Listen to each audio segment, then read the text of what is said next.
Eventing in New Zealand, I've actually had a lot of experience over a number of years. I remember going home and saying, you know, I hope those Kiwis don't learn to do eventing, because if they do, they'll get too damn good. And where do we go? We got them too damn good. Eventing in New Zealand has a proud history with many Olympic and World Championship successes. It also is one of the few sports that men and women compete in equally. Welcome to the Taupo 3-day National Championships. I'm Vanessa Vert-Smith and I'll be taking you backstage on day 2, Cross Country Day. As you can see, conditions here are not exactly ideal. With the cloud that has come down low and created intense fog, there is limited visibility out there.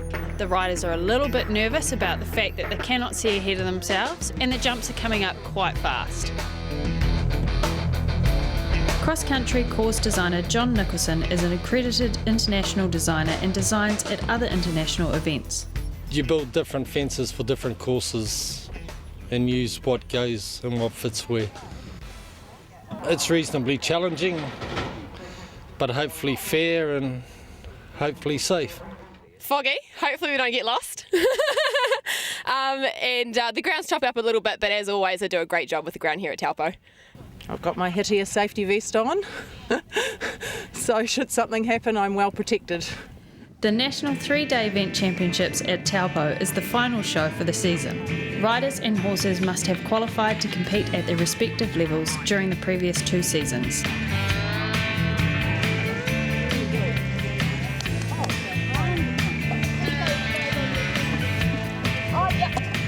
There is a good turnout of competitors, but as with most equestrian events, without the additional help of many volunteers, there would be no event for them to compete in at all.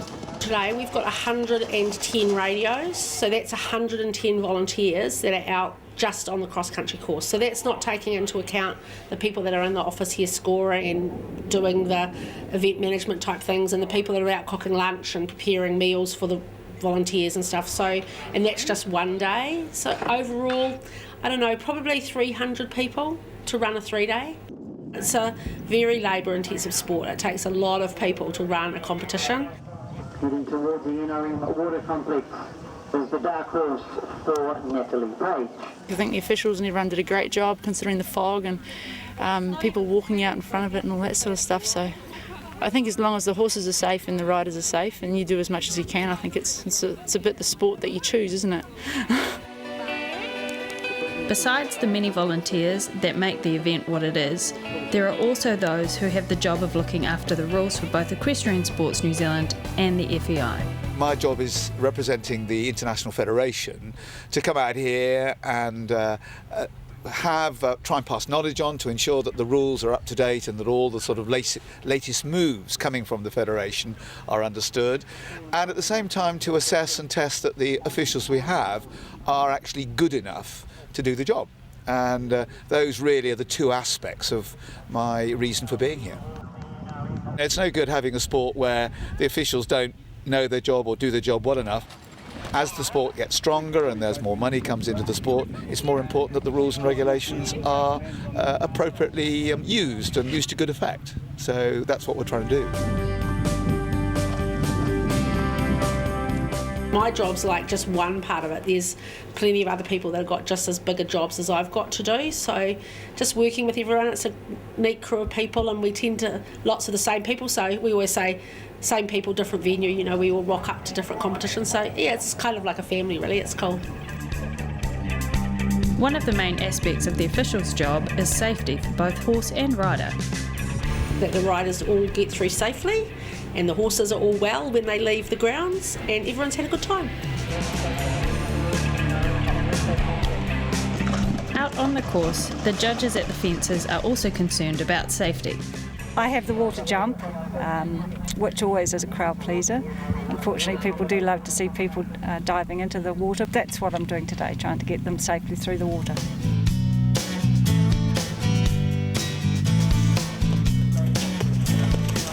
The cross-country not only tests riding ability and horsemanship, but focuses on the ability of athletes and horses to adapt to different and variable conditions of the competition. A course like Taupo challenges principles of training, fitness and riding. It's always fun to come here, and the standard of your sport is exceptional, And the thing you've got to remember is that you take the cream of the sport back to where the centre of the sport is in the world, and that's in Europe. It's difficult for you to run the sport in many ways, because if you keep taking the cream away, the younger riders haven't got the good riders around them to learn off and understand. It's a moving game all the time. The stars not being here, although they encourage the young riders, you'd like them there to be the goals, if you like, to aim at. But even so, you seem to be able to bring more and more young stars on bit by bit, and the sport is very healthy for New Zealand, very healthy. Eventing is a tough sport, both mentally and physically, keeping in top form across the 3 days of competition. Part of managing that process is having professionals at the show on hand. Conditions today aren't particularly demanding. It's a wonderful track here at the Equestrian Centre, so really the horses just need to be fit.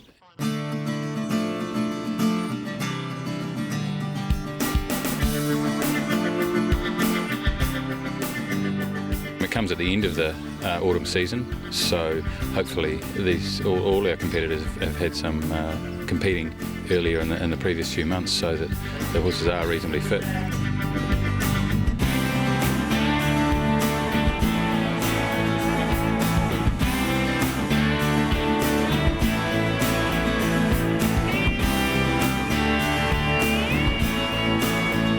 Helping the horse recover quickly from their exertions is important, and ensuring the horse is fit enough for their level of competition is vital in avoiding unnecessary injury. Horses don't just reach top level overnight, and the work and the effort that goes in from the riders and the owners and the trainers. The horses are assessed by a vet as they come across the finish line, so they get some information then as to how the horse is doing. It is also then there's a good test of how fit the horse actually is and how well they have done in conditioning it, because if the horses are slow to recover, it's often an indicator that they haven't done enough and the horse isn't fit enough. Sometimes that can also be an indicator if the horse is slow to recover that something is amiss because the horse is in some sort of pain or discomfort. So they should be assessing their horse really for several hours after it comes off, as it cools down. You know, are its limbs all right? Has it got any problems with any joints or anything? Is there any lameness? And is it eating and drinking normally? And then really, it should be a happy horse. Soon after it's come off the course.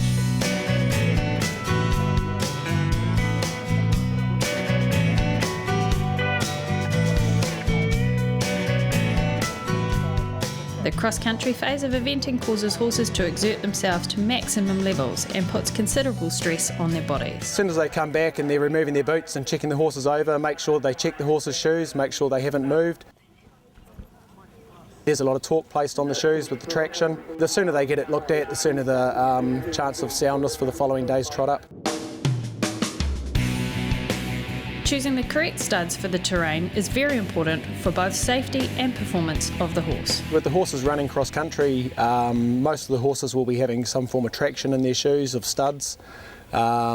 Basically that's putting a lot of torque on the horse's feet and making sure that the horses haven't had an interference problem, standing on one of their shoes, popping clinches or buckling, bending or anything along those lines.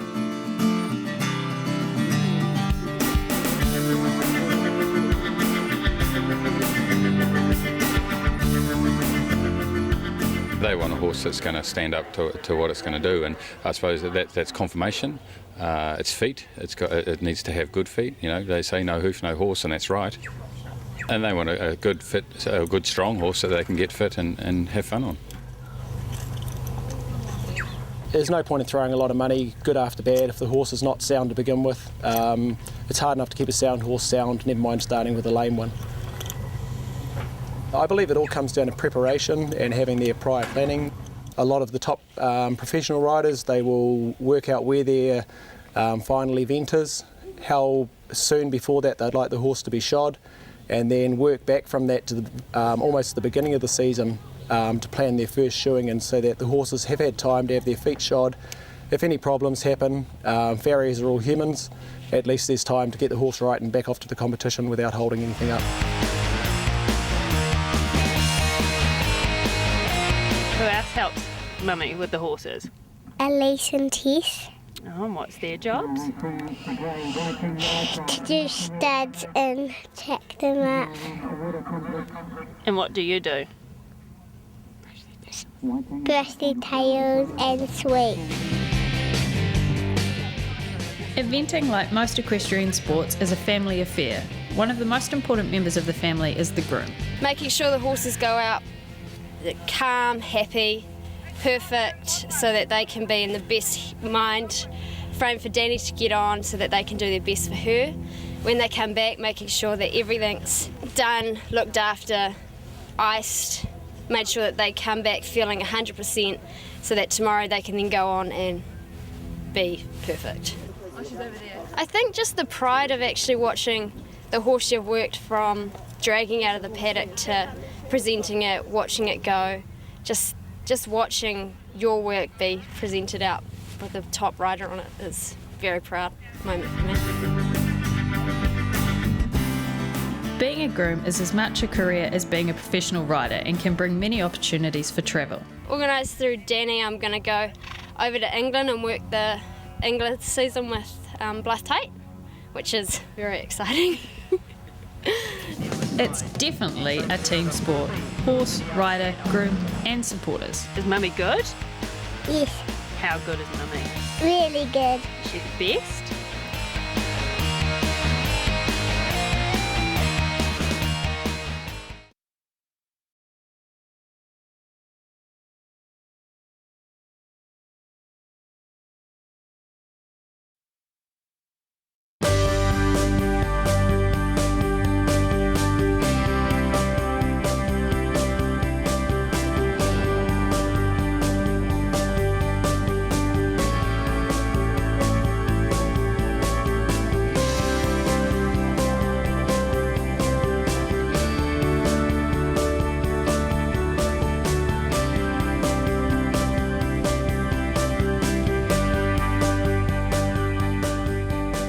The course at Taupo is proving to be challenging for many competitors. Eventing, as with many sports, has its risks.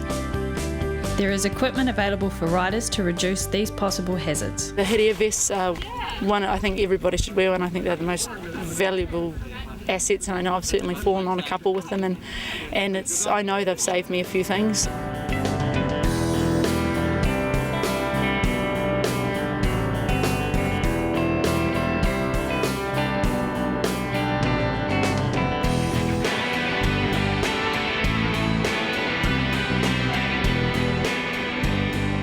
The sport of eventing can be dangerous for horses and riders. The cross-country phase has quite sizable, solid obstacles which do not fall down, increasing the possibility for accidents.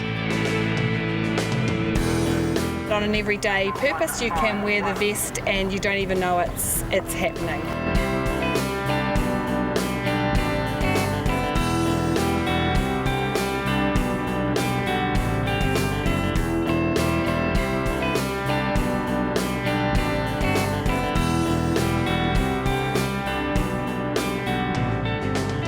Basically, you have a saddle strap that is attached to your saddle at all times, and you just leave that on your saddle. It's quite handy actually for carrying your saddle around. Then you have a lanyard. Now this lanyard is attached at different lengths depending on how you feel when you, obviously the shorter it is, the faster it'll go off. But we like to have them with a little bit of room so that if you move and you end up around the side of your horse, that you still aren't going to go off. They need a 30 kg force to go off. So you are clipped on to your vest, and it pulls out a key ball, and when that key ball is pulled out, that inflates a cartridge, and that takes 0.15 of a second to inflate, and all around everywhere you're actually inflated. We've got up and around the neck area here, and it does squash, even if you've got low helmets, it still comes up. It's absolutely fine up and around them. And you've got this coming down over your backside area. You've got down the front here. It takes a little bit of getting used to, but as for wearing them, they're so minimalistic. They're so easy to wear. You don't even notice you've got them on, so why not wear one? There we go. So it's inflated around. So you can see it's around the neck, but you've still got a little bit here. Comes up and around if we turn around here, and it inflates you. So it lifts you, it moves you off the ground so that you actually still have that movement, but you've got freedom in here, but this whole area is inflated and around your neck, turning around, and that keeps your hips off the ground. And then you just unclip it, and this is what we end up with. You can see a moulded shape. There are different shapes for different riders. So not all riders are long and lean, so you have different models and different shapes for a different rider. So it is quite important that you get the right fit. So I have quite a few different shapes for people, depending on what they're doing. Some people are very much wanting their rib area, so I have ones that come up on an angle around the ribs. And then you've also got them flicking down lower over the back. So this is a very minimalistic model, but as you can see, it goes down and it does squash down quickly. You do feel squashed in when you are inflated on it, but it depends how much you're puffing. If you are 3/4 of the way around the cross-country course, of course you're going to be puffing, and so you're going to fall off and get a fright anyway. And so you do feel quite squashed in by the vest, but it's not going to do you any harm, and it's only going to help you for those even those tiny little falls. You know, you might think that nothing happens, but it's going to help to alleviate injuries in the future. And it's really important. You know, you've only got one back, you've only got one neck.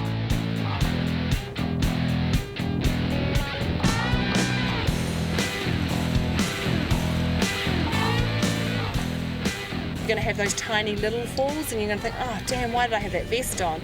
But they're there for that big fall. You don't know when you're going to have that big fall, and if you can help yourself, then I think you should do it.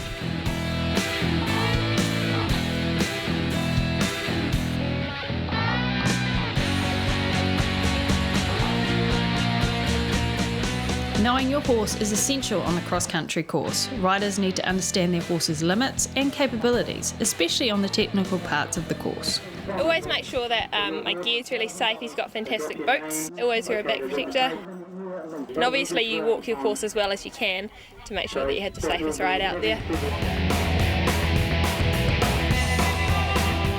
With the cross-country phase over for many of the riders, it's time to reflect on the day. Eventing is a tough sport, both mentally and physically. It is challenging keeping in top form across the 3 days of competition. So Angela, tell us a little bit about what happened out there for you today.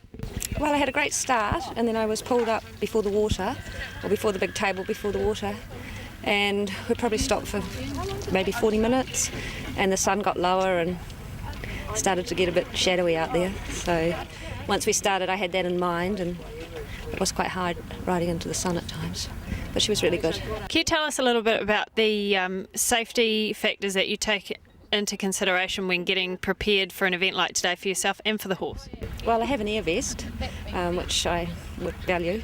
And make sure the horse is fit enough, fed well, gear's in order, she's fed well, bracelets. The leading rider going into the cross-country section was Clark Johnson.